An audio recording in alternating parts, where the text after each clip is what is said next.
بسم اللہ الرحمن الرحیم۔ وسطانیہ دوم کے عزیز طلباء و طالبات، جیسا کہ آپ بخوبی واقف ہیں کہ آپ کا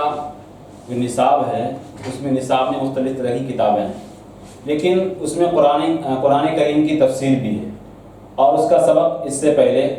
کئی بار ہو چکا ہے، لیکن آج آپ کے سامنے ہم سورۃ القدر لے کر حاضر ہیں۔ ہم امید کرتے ہیں کہ آپ اس کو بغور پڑھیں گے بھی، سمجھیں گے بھی۔ سورۃ القدر یہ مختصر سی سورت ہے، 2-3 لائن کی ہے۔ اس سورت کے اندر کیا کہا گیا ہے، ایسے تو آپ ہم اس پڑھیں گے آپ سمجھ جائیں گے، لیکن دراصل اس میں ایک شان نزول بھی ہے۔ شان نزول یہ ہے کہ جب ایک مرتبہ آپ صلی اللہ علیہ وسلم اپنے صحابہ کے ساتھ بیٹھ کر یہ کہہ رہے تھے کہ بنی اسرائیل میں ایک شخص تھا اور بنی اسرائیل کے لوگ بہت عبادت کیا کرتے تھے، یعنی رات میں عبادت کرتے تھے، دن میں جا کے جنگ لڑتے تھے، دشمنان اسلام سے لڑتے تھے، اور ہزاروں سال ان لوگوں کی عمر بیسی ہوا کرتی تھی اور بے شمار وہ لوگ عبادت کرتے تھے۔ اس پر صحابہ کرام نے کہا یا رسول اللہ، وہ لوگ اتنی عبادت کرتے تھے، رات کے اندر عبادت کرتے تھے، دن میں جہاد کرتے تھے، ان کی تو بے شمار نیکیاں ہیں، پھر ہم لوگوں کی تو عمر تو 60 سال 65 سال 70 سال ہی ہے، تو پھر ہم لوگ تو بہت پیچھے ہو جائیں گے۔ تو اسی پر یہ سورت نازل ہوئی، اسی پر کیا ہے یہ سورت نازل ہوئی، اور یہ کہا گیا کہ رمضان مبارک کے اندر ایک ایسی رات آتی ہے جو 1000 مہینوں سے بہتر ہے۔ اگر آپ کو زندگی میں 2-4 رات ہی مل جائے تو آپ کا کام ہو جائے گا، آپ کا بیڑا پار ہو جائے گا۔ اسی بات کو اس سورت کے اندر بیان کیا گیا ہے۔ دوسری بات یہ بھی ہے کہ ہم آیت پڑھتے ہیں اور اسی ضمن میں جو تفسیر اس کی ہوگی ہم بتا دیں گے۔ سب سے پہلے ہے اِنَّا أَنزَلْنَاهُ فِي لَيْلَةِ الْقَدْرِ، ہم نے اس کو اتارا لیلۃ القدر کے اندر، اس کو سے مراد قرآن کریم کے اندر۔ اس سے معلوم چلا کہ اللہ رب العزت نے قرآن کریم کو ایک ہی بار میں اتار دیا۔ کہاں سے؟ یعنی آپ صلی اللہ علیہ وسلم اللہ تعالیٰ نے لوح محفوظ سے قرآن کریم کو ایک ہی بار آسمان دنیا پر اتار دیا، پھر 23 برس کی قلیل مدت میں دھیرے دھیرے جیسی جیسی اس کی ضرورت پڑتی گئی دھیرے دھیرے نازل کیا گیا، کیونکہ یہاں کہا گیا ہے تو اس سے معلوم چلا کہ شب قدر کی رات میں قرآن کریم کو ایک ہی بار اتار دیا گیا لوح محفوظ سے آسمانی دنیا پر، پھر وہاں سے دھیرے دھیرے 23 برس کی قلیل مدت میں اس کو نازل کیا گیا۔ تو اس سے معلوم چلا کہ رمضان مبارک کی فضیلت بھی معلوم ہوتی ہے کہ قرآن کریم اس میں نازل ہوا اور رمضان کے اس حصے میں نازل ہوا جو شب قدر کی رات ہوا کرتی ہے۔ اسی کو فرمایا اِنَّا أَنزَلْنَاهُ فِي لَيْلَةِ الْقَدْرِ، کہ ہم نے اس کو اتارا ہے لیلۃ القدر کے اندر۔ اس سے یہ بات معلوم بھی ہوئی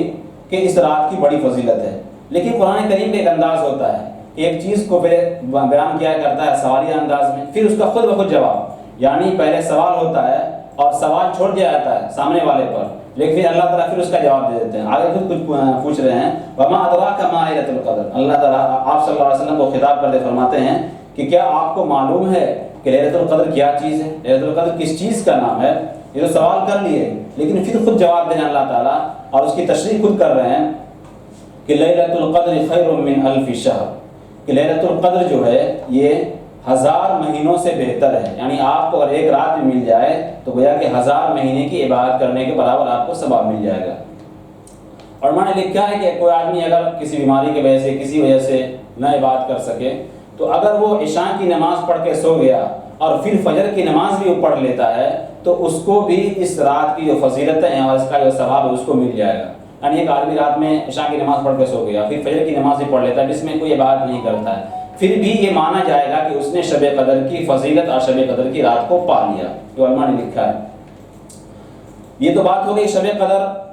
اس کے اندر اتنے ثواب ہیں اور اس طرح کی فضیلتیں ہیں، اس میں کیا ہوتا ہے اس کو بتا رہے ہیں کہ تنزل الملائکۃ والروح فیہا باذن ربہم من کل امر، کہ ملائکہ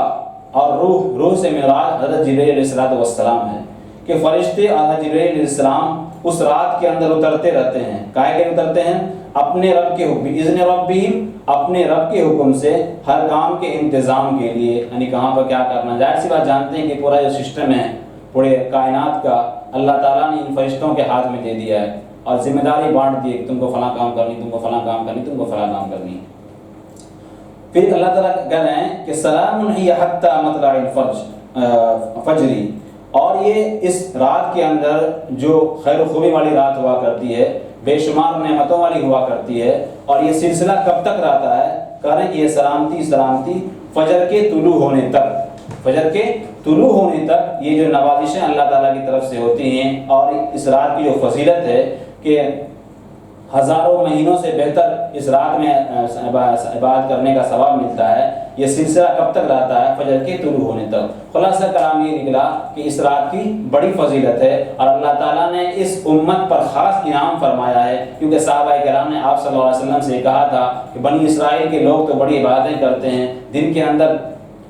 رات میں عبادت کرتے ہیں، دن میں جہاد کرتے ہیں، روزہ رکھتے ہیں، اور ان کی عمریں زیادہ ہوا کرتی ہیں۔ تو آپ صلی اللہ علیہ وسلم نے کہا ایسی بات ہے، اس پر اللہ تعالیٰ نے یہ سورت کو نازل کیا کہ تم ایسا کرو کہ تمہارے یہ شب قدر کی رات کو تم اگر پا لو، کیونکہ جانتے ہی ہیں حدیث کے اندر بھی آیا ہے کہ رمضان کے آخر عشرے میں ہوا کرتا ہے، وہ بھی 21 کی رات ہو، 23 کی رات ہو، 25 کی رات ہے، 27 ہے اور 29، یعنی 5 رات جو طاق رات ہیں اس میں اس کو تلاش کیا جاتا ہے، ایسا کہ حدیث میں اس کی صراحت موجود ہے۔ اس لیے ہم امید کرتے ہیں عزیز طلبہ کہ آج کے اس سبق کو آپ اچھی طرح سمجھ لیے ہوں گے۔ اگر آپ کو سمجھنے میں